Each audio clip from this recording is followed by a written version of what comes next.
Hey guys, welcome back to another video. My name's Max, and today we're going to be using my bullet journal again, because I haven't done that in quite a long time. In fact, I quit bullet journaling for like a year at least, probably more than that, and I've seen quite a few videos about like, oh, why I quit bullet journaling, and people kind of pointing out the flaws with it as a hobby, in terms of its practicality and stuff. So I thought that because I kind of need to get my life back in order at the moment, I've got a lot of things to think about doing for school and for like general other things as well.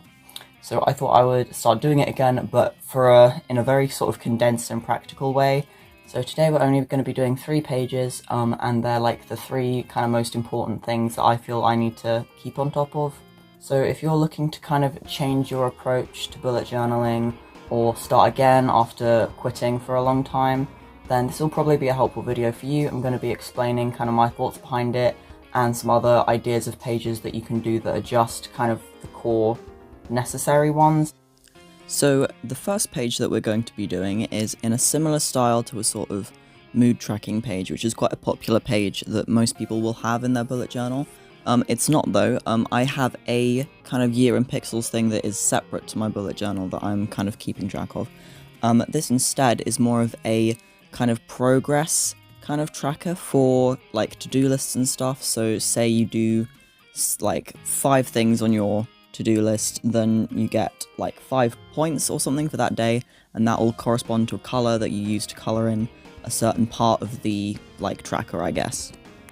And it doesn't just have to be for to-do lists. It could be like if there's a certain habit you want to do every day, like say you want to go for a run or a walk or something, then that can like correspond to a point as well.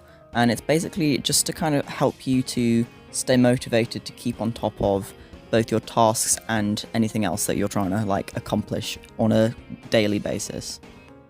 So the kind of format that I used for this was tiered cakes, and so each cake, there's 6 cakes, and each cake has 5 tiers, and so that adds up to 30, so each kind of layer of the cake represents a different day in April, and that's like the bit that you colour in.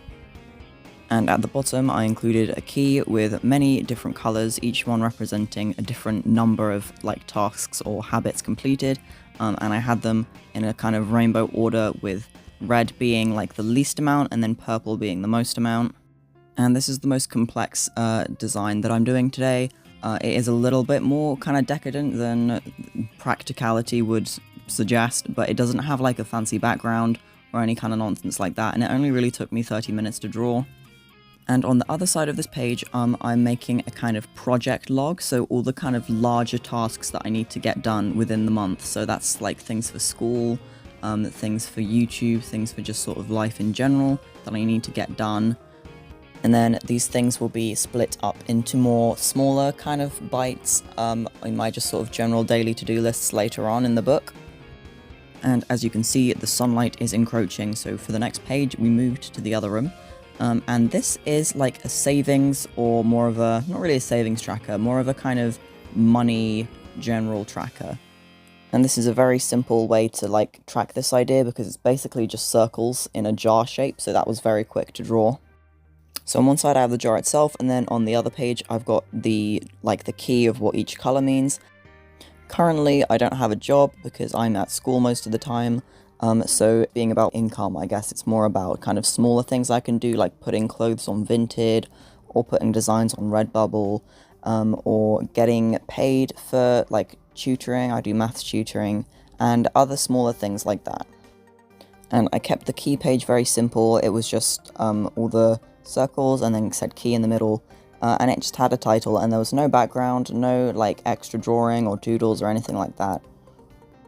The only thing I did do was colour in the details of the jar, so you can see here I'm just using a light grey to do all the background spaces. And there isn't a specific number of coins in the jar, I didn't count them, there's not like one for every day or anything like that. It's just like every time I do a certain task, like I said, putting something on Vinted for example, colour in the circle, and like the goal is by the end of the month to have the jar be full. And for the colours that I picked for the key, it's mainly kind of money colours, so like blue and green. And gold, of course, is worth more than straight up money, so the kind of gold colours I put as the more kind of effective kind of tasks, so like actually getting money in my bank account, for example. And I thought the page was kind of empty, so instead of drawing anything, I just quickly did a couple lines with a ruler. And then this is my kind of to-do list page, so I just boxes because I couldn't fit 30, they didn't measure out that way, and I just wrote the number of the day. So yeah, those were my three, like, necessary core kind of pages, and this one is more of a just for fun one.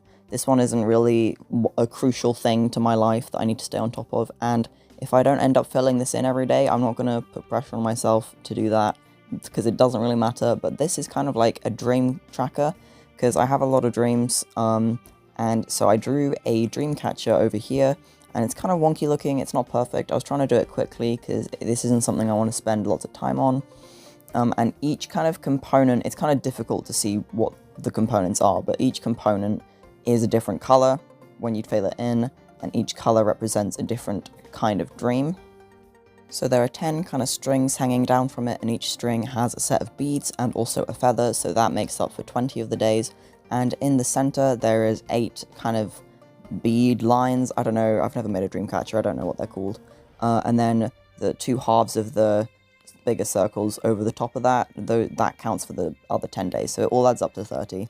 And then on the other side I made the key, and this time I made it like a circular one to kind of match with the circular shapes on the other side, and I used kind of mystical purpley pinky colours, and each category of dream was kind of based on a genre of film. So for example, I think action was one of them, drama, horror, that kind of thing. Because when I have my dreams, they often aren't about me, like I'll be dreaming about other people enacting like a story, kind of like a film, so I thought that would be an appropriate way to do it. And I didn't add any extra embellishment on this page, not even just straight lines or background colours or anything, and I didn't even draw around the edge of the title like I did on the other one, because my handwriting isn't perfect, it's pretty good, it's functional, but it's not particularly decorative, and I've noticed that when I go around the edge of it in black like that, it just accentuates it and makes it worse rather than better. But these are the finished pages that we did today.